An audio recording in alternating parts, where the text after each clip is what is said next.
Hello and welcome everybody. In this video we will revise some of the most common theories of learning and their links with the different approaches to teaching English as a foreign language. At the end of this lesson you will be able to draw on appropriate theories of language, learning and culture and relevant research findings to guide your teaching. We will make a start by having a look at some very common ideas regarding foreign language learning and teaching. I want you to reflect on how there might be a contrary opinion for every idea you may hold about language teaching and learning. This is because there are no definite answers to these issues and many of these questions are open to debate. The point of this lesson, therefore, is not to reach a definite conclusion on these matters, but to make you reflect on them, as these questions will pop out once and again along this year in this and in other subjects. Let's go down this list of ideas. Please stop the video after each new idea and allow yourself some time to think about them before playing the video again. Learning a language is like learning any other habit. You don't have to think about it. It just develops automatically.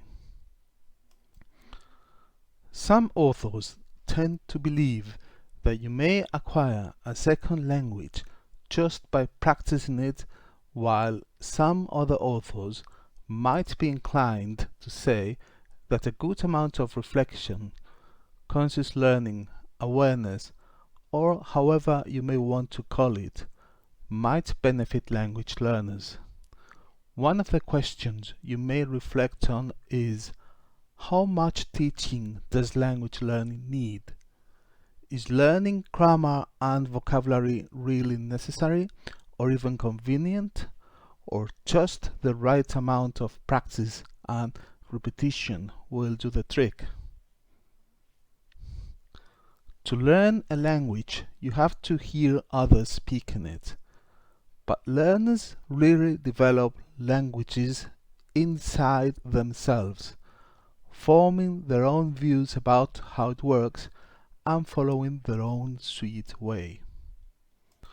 The point to reflect upon here is, can a language be learned inductively or deductively? Again, is it necessary to teach a language, or if students do the right amount of practice, will they end up discovering by themselves the rules of a language without any need for explicit teaching? The amount of practice is not important. Sometimes you can learn a word after just hearing it once, particularly if you hear it in a context where its use is particularly vivid. The question here is obviously how much practice is enough, and the issue of repetition or drilling comes to mind when thinking about the amount of practice a learner needs to master a foreign language. Practice makes perfect, so the more you practice, the more thoroughly you learn. The teacher should make you repeat sentences lots of times. Again, is repetition or drilling a good idea? This is a huge area of complexity and controversy. You have probably done a lot of repetition in your time as a learner of English. Think back about your time at school and the many occasions in which you had to do many repetitive exercises, for instance, making conditional sentences, or when you had to repeat several times the pronunciation of certain words. Some authors tend to believe that repetition or drilling is a bad idea because it is usually decontextualized, boring and meaningless. It could also be argued, on the contrary, that drilling helps automatization. We don't need to worry when a learner makes an error. After all, children make lots of errors when learning their first language, and these nearly always disappear over time. Indeed, errors can be a good thing. As the saying goes, we learn through our mistakes. How much correction do learners need?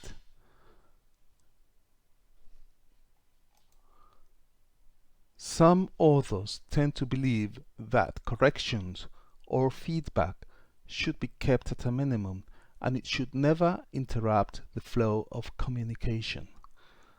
As long as the learner is understood, and as long as the messages being produced are coherent and relevant, we shouldn't interrupt students.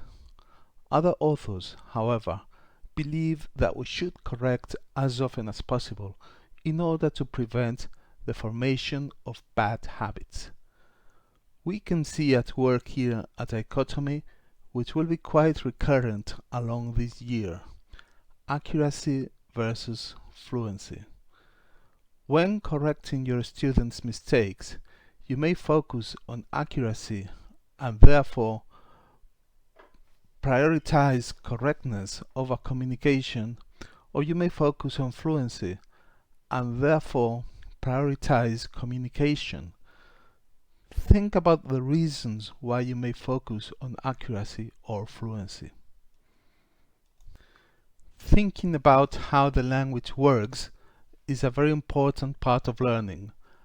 Understanding can be a very useful tool. Again, how important is the teaching and learning of grammar or vocabulary? And if grammar and vocabulary are taught at all, should be taught inductively or deductively? Should we teach grammar just to make students practice, or should it be the other way around? First let students practice, make them produce correct sentences, acquire the habit of, let's say, building conditional sentences in the right way, and then finally, once they have mastered conditional sentences, teach them the grammar rule. Should we allow students to infer the meaning of words from context, or should we give them a straight and precise translation in order to avoid misconceptions? We learn languages by copying what others say. That is why exercises which ask you to listen and repeat are so useful. Listen and repeat is how babies learn their first language, and this begs the question again of repetition. When you are learning a language, the teacher must ensure you make as few mistakes as possible. This is because practice makes not just perfect, but permanent as well. A mistake repeated will often become ingrained. If you subscribe to this opinion, you will certainly believe that accuracy, that is, correctness in grammar, vocabulary, or pronunciation, is more important than communication. Is this your opinion, or is it the opposite? Next, we will revise some of the most common theories of learning: behaviorism, constructivism, and social constructivism. You know a lot about behaviorism from previous years, and consequently we are not going to dwell much on it. If you want to recap on some of the main points of behaviorism, have a look at the PowerPoint presentation or the class notes. What is of interest to us is how behaviorist principles and ideas can be applied to learn a foreign language. And when you come to think about it, of course, repetition, drilling, and extensive practice play an important role in the learning of a foreign language. If you think about how babies learn their first language, that listen and repeat we talked about a few moments ago, that is behaviorism put into practice. And the babies get their positive or negative reinforcement in the form of positive or negative answers to their requests. There is a lot to be said, so, in favor of listening and repeating. Behaviorist principles, however, cannot explain the whole process of learning a language in all its complexity. Let us think of an example. If learning a language is just the formation of a habit, for a Spanish speaker, learning Chinese or German should be just as difficult as mastering French or Portuguese. If it is just a matter of acquiring the habit by means of repetition and positive or negative reinforcement, learning any language should be equally difficult, regardless of the language. However, as we all know, the opposite is the truth.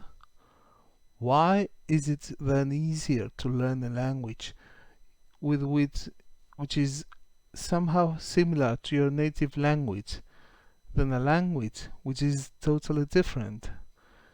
In order to answer this question, we have to consider the principles of constructivism.